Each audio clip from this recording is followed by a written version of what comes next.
Politeness, you simpleton, retorted La Carconte. What have you to do with politeness, I should like to know? Better study a little common prudence. How do you know the motives that person may have for trying to extract all he can from you? I pledge you my word, madam, said the abbé, that my intentions are good, and that your husband can incur no risk, provided he answers me candidly. Ah, that's all very fine, retorted the woman. Nothing is easier than to begin with fair promises and assurances of nothing to fear. But when poor, silly folks like my husband there have been persuaded to tell all they know, the promises and the assurances of safety are quickly forgotten. And at some moment, when nobody is expecting it, behold, trouble and misery, and all sorts of persecutions are heaped on the unfortunate wretches, who cannot even see whence all their afflictions come. Nay, nay, my good woman, make yourself perfectly easy, I beg of you. Whatever evils may befall you, they will not be occasioned by my instrumentality. That I solemnly promise you. La Carconte muttered a few inarticulate words, then let her head again drop upon her knees, and went into a fit of ague, leaving the two speakers to resume the conversation, but remaining so as to be able to hear every word they uttered.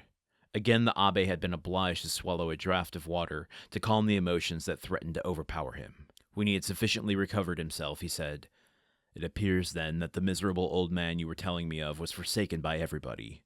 Surely had not such been the case, he would not have perished by so dreadful a death. Why, he was not altogether forsaken, continued Caderousse. For Mercédès, the Catalan, and Monsieur Morrel were very kind to him, but somehow the poor old man had contracted a profound hatred for Fernand, the very person, added Caderousse with a bitter smile, that you named just now as being one of Dantès' faithful and attached friends. Okay, what a wild back and forth here.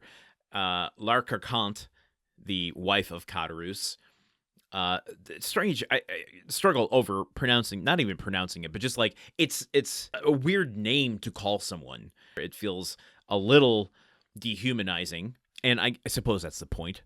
But I love that she's like, you might try to put me in my place and give me this name, but you're a fool, and I'm going to call you out on it, and you don't even know when you're being bamboozled here. She can kind of see through Dantès' exterior at the hidden motives beneath, and he has to persuade her that, well, and interesting, what do we take of that moment? When he says, nay, nay, my good woman, make yourself perfectly easy, ... whatever evils may befall you, they will not be occasioned by my instrumentality. Is he lying there? Is there evils yet to befall Caderousse? Is he saying that whatever you think, I'm not going to harm you? Your husband, on the other hand, a little fall down the stairs in the middle of the night, maybe. He hears a sound, goes to investigate, and oops, a axe falls on his head accidentally. What is he implying by that? Or has he changed his tune and is like, I'm not going to inflict the evils upon you that have been inflicted upon me? But then that brings back the question of, what is his vengeance? What does he want? I don't fully know, and I'm certain that's intentional on Dumas. Obviously, I don't think it's, sloppy writing. I'm just now, like, it's got me on tenterhooks wondering how it's going to be revealed and in what form.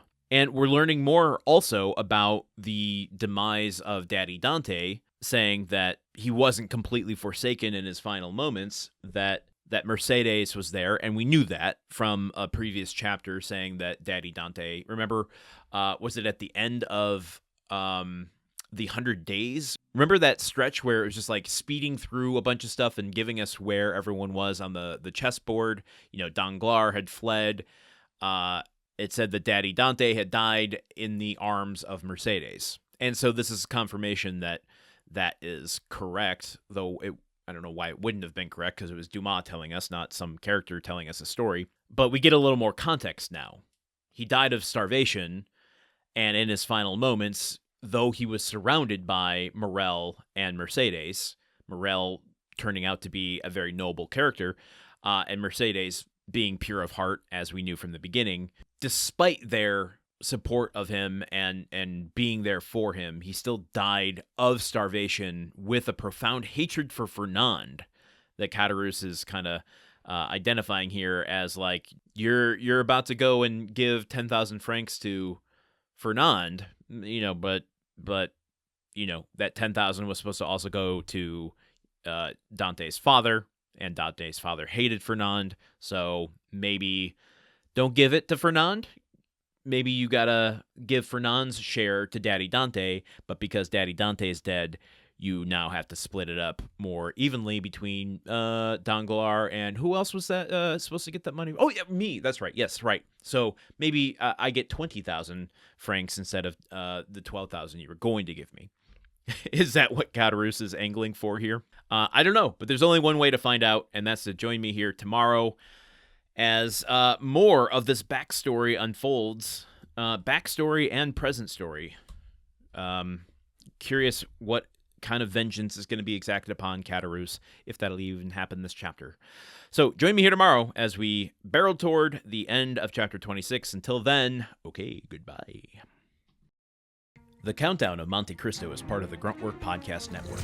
This show is produced, edited, and hosted by Landon Solano. The original text of The Count of Monte Cristo by Alexander Dumas. Theme song by Magic Solo. If you want to support the show and others like it, visit patreon.com/gruntworkpod. Thank you for listening. See you tomorrow.